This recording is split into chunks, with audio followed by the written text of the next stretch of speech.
Good afternoon, Pokefans. Welcome back to a brand new video. My name is Matt, and we're going to continue our seasonal rank climb using a team that we built from scratch. Now, here's something that I found out yesterday.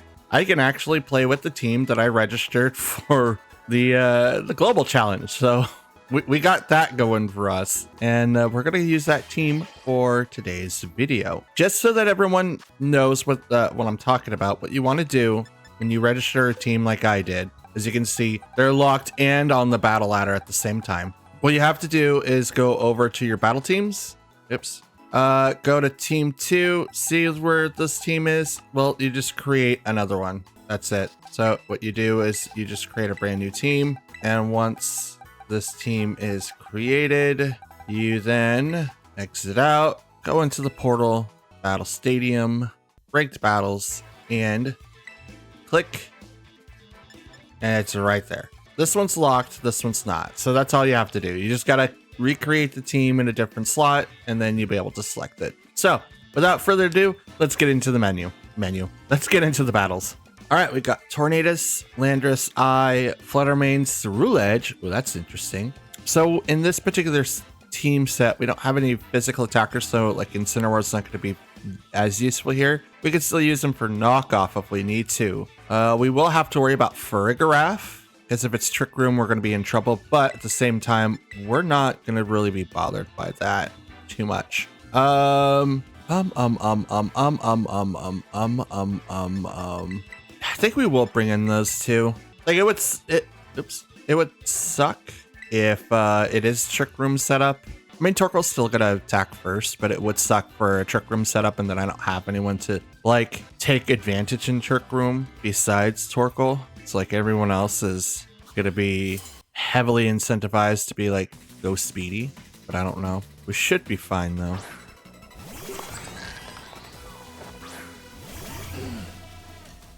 All right, so Chi-Yu and Farigiraf versus Fluttermane and Torkoal.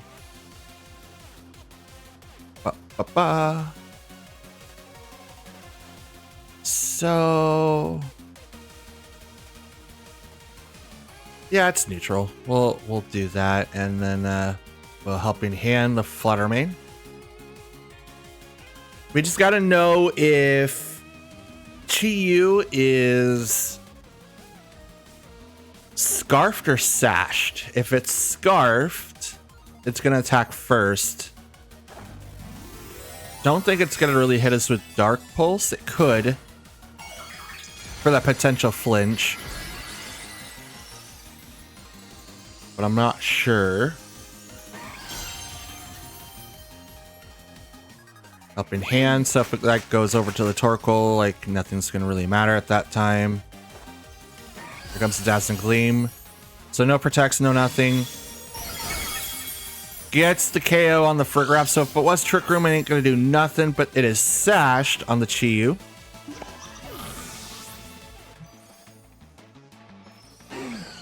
Snarl. Okay. Does lower down my special attack one stage, but I don't think that's really gonna matter because Helping Hand just kind of boosts it by 1.5. Out comes Fluttermane. Speed was heightened, so they're going to be faster.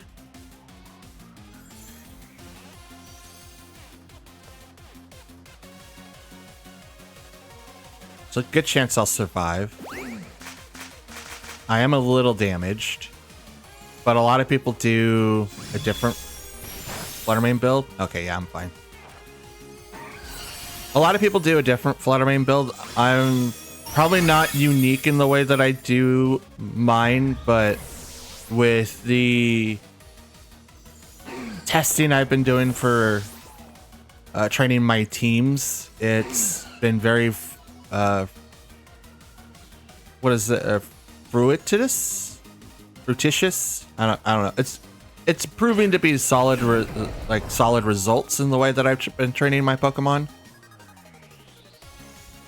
Which is why it's like I'm just gonna keep doing, you know, with the stats that I have. And I'm still doing a lot of testing of whether or not that defenses are like good or bad.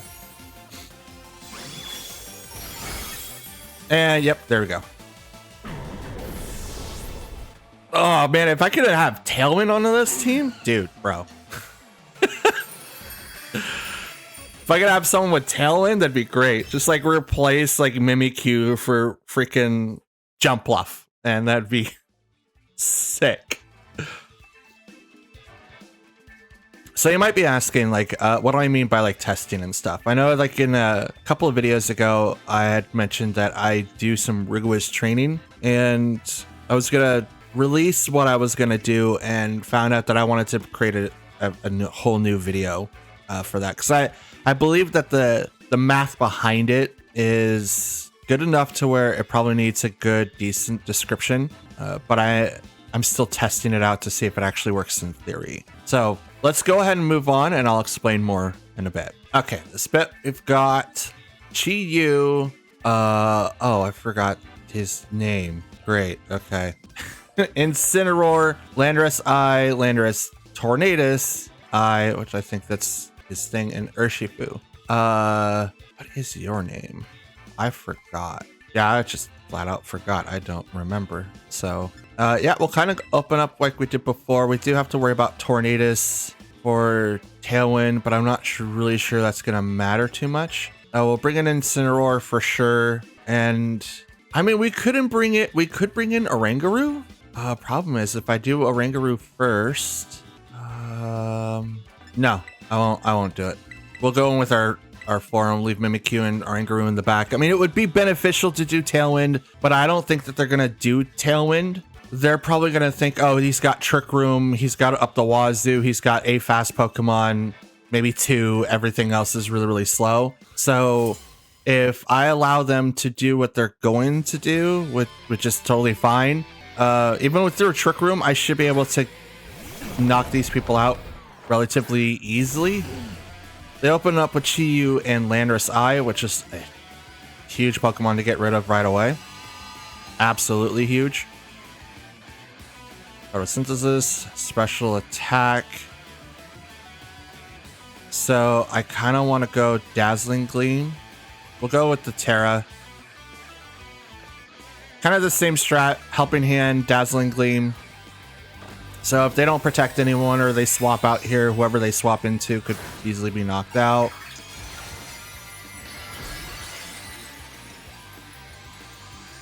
I think Landorus I stops at 160 for speed. Helping Hand on the Torkoal so that we get that boost. Here comes the Dazzling Gleam. So I'm faster than the Chi-Yu.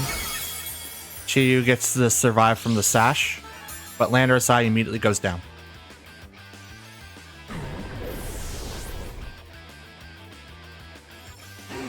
Heat Wave. It's going to do a lot more damage, but I outspeed, so I'm not too worried about that. Out comes Tornadus. This is where I worry about now. Because now Chi-Yu's got outspeed because of the fact that they've got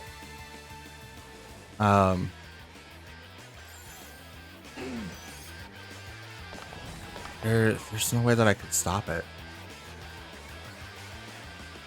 That's 100.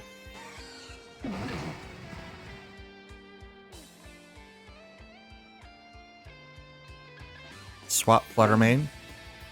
And we'll Earth Power the Chi-Yu. Because we need to save Fluttermane. Incineroar is not going to take as much damage. And I'm also going to hear from the berry. There's Tailwind. So Torkoal's probably going to fall here. I'm hoping not, but it could. It does.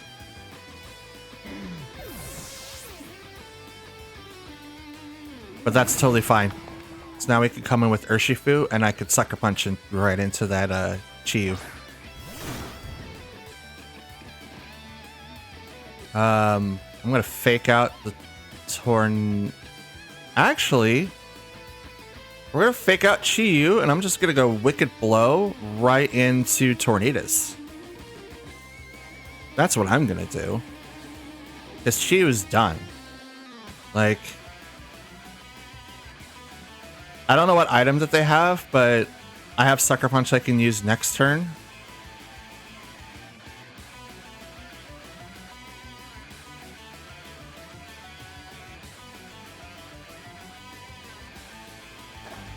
We're gonna Terra. Chiyu. Ghost? Yep, Ghost, okay. That was a good call. I'm still gonna take out the Tornadus though, I think. Again, they have Tailwind, so it's gonna be really, really tough. The Irish went down, it's totally fine.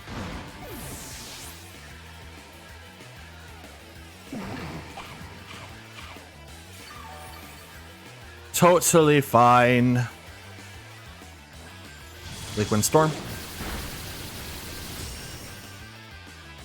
Problem is, now I only have Flutter Mane now. That's the thing.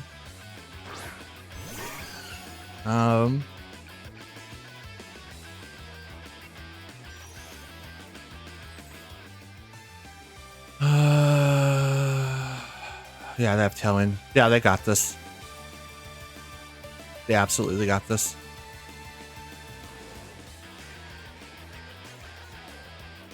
Because the only way that I could knock out Chiyu was to fake out, and obviously they got it. If I wasn't faking out, or I realized that, oh, they still had their Terra, I would have done things a little bit differently, but that's fine. Yeah, Flutter Mane goes down. Incineroar lives with 6 health, but Bleak Windstorm comes in after that. It's a good strat, but the thing I was worried about happening did actually happen. And I don't think I could have changed that. Because the instant that Torkoal came out on the field, it was kind of like game over. I boosted Chiyu to the point to where it was not going to be really, really easy. But I did knock out one of the biggest competitors, which is Landorus I. I just couldn't do anything about Chiyu. Should have done it like in the beginning, to be honest, but that's okay. That's okay. So I mentioned before that the testing I do is about the defenses, and when you're in the calculations, and there's a reason I use like several of them just so that I can kind of keep everything straight.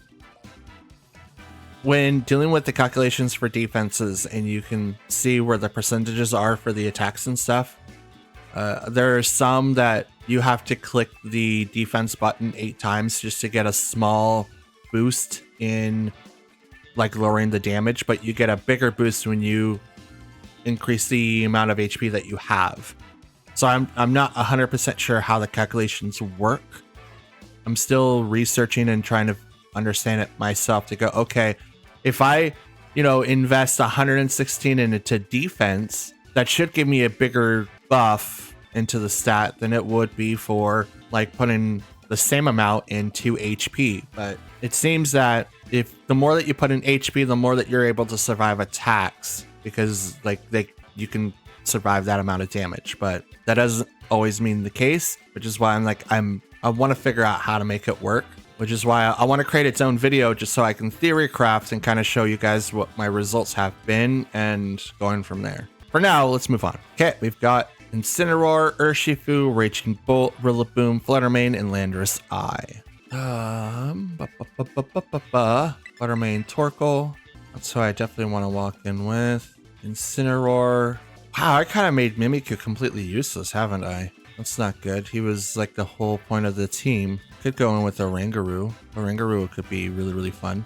But I think knocking out Flutter Mane and having maybe another Urshifu battle would be the best. I'm hoping that they look at my team and go, oh, this is obviously a Trick Room thing. But I do have Pokemon that do outspeed the Trick Roomers, and I have someone that does mid. But I also have someone like Mimikyu that literally goes, well, I'm fast, but you take 2 turns to knock me out for Trick Room purposes. So I'm hoping that I like subtly trick people and thinking, oh, well, they can't do this or that. They do have 2 fake out users though, which is Incineroar and Rillaboom. And they do have a possible Sucker Punch user if it's the right Urshifu. We'll obviously have to see. Okay. Rillaboom and Raging Bolt. Okay. Was that me or was that them? That was them. Let's see if it counts. This would have been match number 3. It counts. All right, cool. See you on the other side. All right, Braviary, Urshifu, Ninetales. It's you again.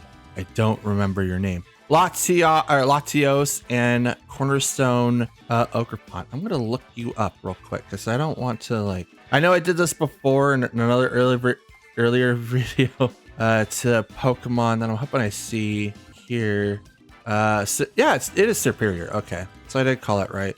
Oh, you're Decidueye. Okay, it's like I know the name, but I totally forgot what it was. All right, so this is gonna be very interesting.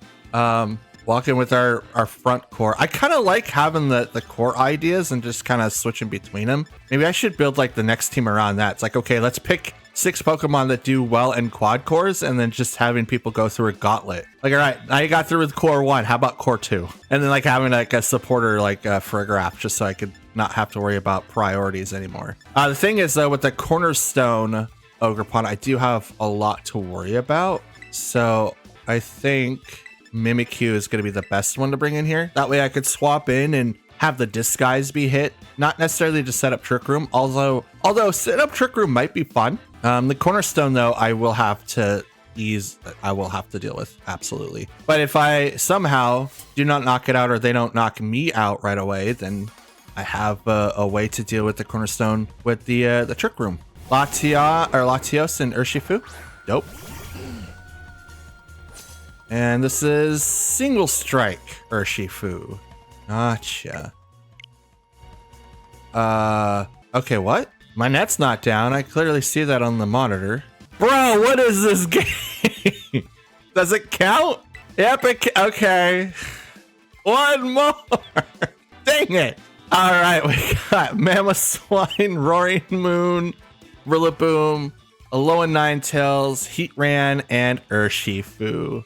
Okay. Let's set this up one more time. But this time I don't have to walk in with Mimikyu. Man, I was so excited about that last match. They only have one person that is really threatening, which is like the Roaring Moon. I mean, Mamoswine is also threatening, but I just have to be very, very careful of what I do here. And it might actually be beneficial to actually do Trick Room this time. But do I want to bring in Oranguru or do I want to bring in Mimikyu? If I bring in Oranguru, I do run the position of being able to be knocked out right away. What movesets do you have again? Trick Room, Instruct, Protect, and Foul Play. You also have Telepathy, so that's your ability. We'll go with Urshifu. I'm running out of time. If I wasn't running out of time, I would be able to like maybe think of a way to bring out Oranguru, maybe to bring it out at the same time as Fluttermane. That way Fluttermane could just immediately go off the hinges and start attacking while I set off Trick Room and stuff like that. But we have Torkoal, Fluttermane versus Heatran and Ninetales. Now, Ninetales did start off with their snow ability, but it was turned off by the sun because Torkoal is slower. Let's go ahead and get the Terra started. And I'm not going to Helping Hand. I'm just going to go straight for the Earth Power to put a lot of pressure onto the Heatran. Like the Helping Hand could do a lot to Ninetales, but I think I knock it out anyway. I could be wrong in that, but I think that's the thing. Blizzard, yeah. What I mean is just hits the Torkoal. Dazzling Gleam.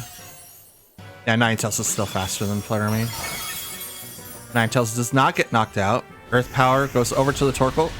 Oh, I was gonna do the same thing. Dang it. That's fine. That's a Life Orb. Gotcha.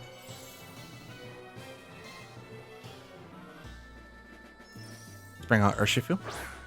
So the Helping Hand would have done so much, but I think it would have been better. I think it would have been better to outlast a little bit, but that's okay.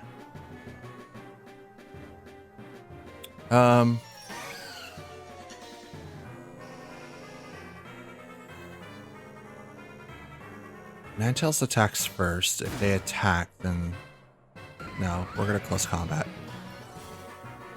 Okay, that's what I thought. It's like, well, they're probably gonna swap or protect, so I don't want to do that. I just want to do a lot of pressure to their side, and that's Rapid Strike.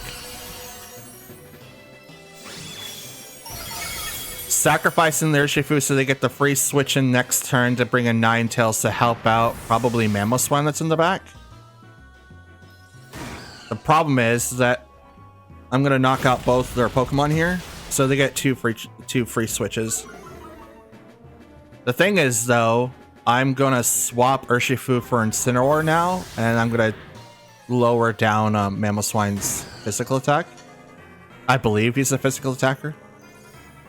Let's double check that real quick, because that's gonna be my next play if that's the case. If he's not, I might still make that play. He is a physical attacker. Okay. And what I mean by I might make that play is like I might keep Urshifu in. He does have -1 to his stats right now, so I just want to make sure I don't put a lot of pressure into Urshifu. Since I lost Torkoal pretty early, like way earlier than I wanted.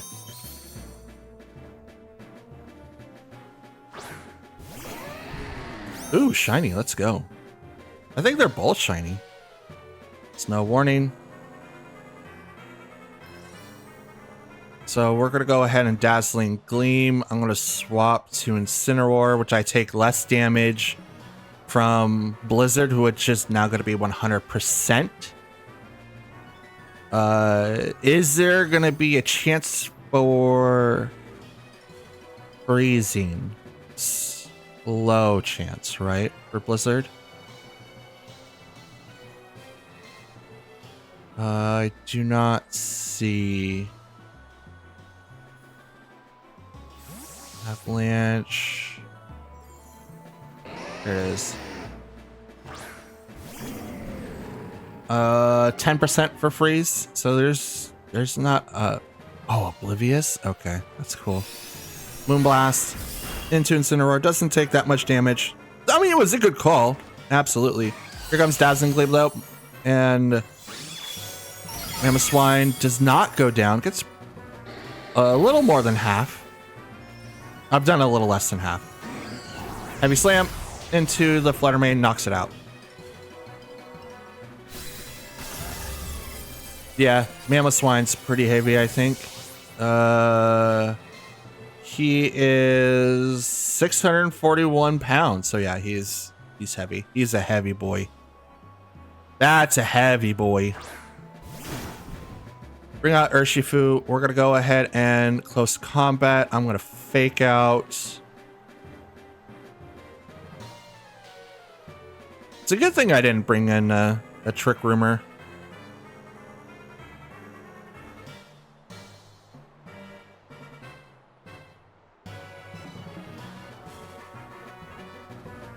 What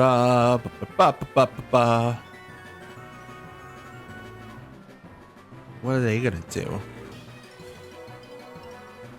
Does Oblivious stop?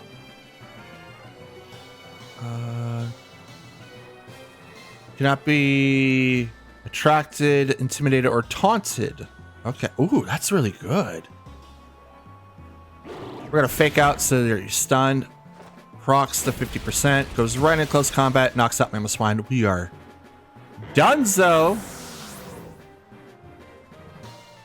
That is a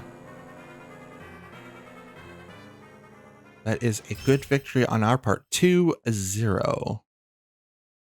Now the weirdest part is that I would love to be able to go, yeah, guys, we won. We went 4-1. Like, no, 2 of those were DCs. I don't know if I want to count those, but this video is gonna be short. I think it's gonna be really, really short. Anyways, let's move on. And that, ladies and gentlemen, is going to be the end of today's video. As you can currently see on the screen, we are 22,850, total 80 battles with 37 wins and 43 losses. If you enjoyed the show that we've been presenting to you, please consider leaving a like on the video. If you guys have a comment you'd like to put down below of anything that you saw on the screen today, or just general questions you may ask, please put that down below, and I do reply to any and all comments left behind. If you guys want to follow me on social media or the Discord, those are going to be in the description. And if you're a brand new viewer of mine, please consider watching the playlist. That's going to be at the end card in just a few seconds. And if you are already a returning viewer, please consider hitting the subscribe button, and you'll be notified when you put the notification bell on and select that to all.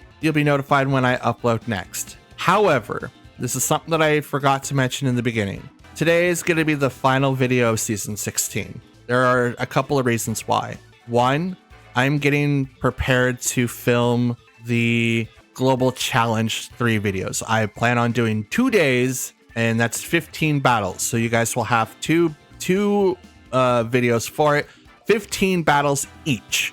They're going to be very, very, very long, and you can see how the team goes from there. Either wins or losses, it's going to be a grand old time. Second, I am preparing the tier videos. That way you can watch all the fights up to this point. Some people like just watching the fights, not necessarily to see all the video parts of it, like the middle parts or like the end.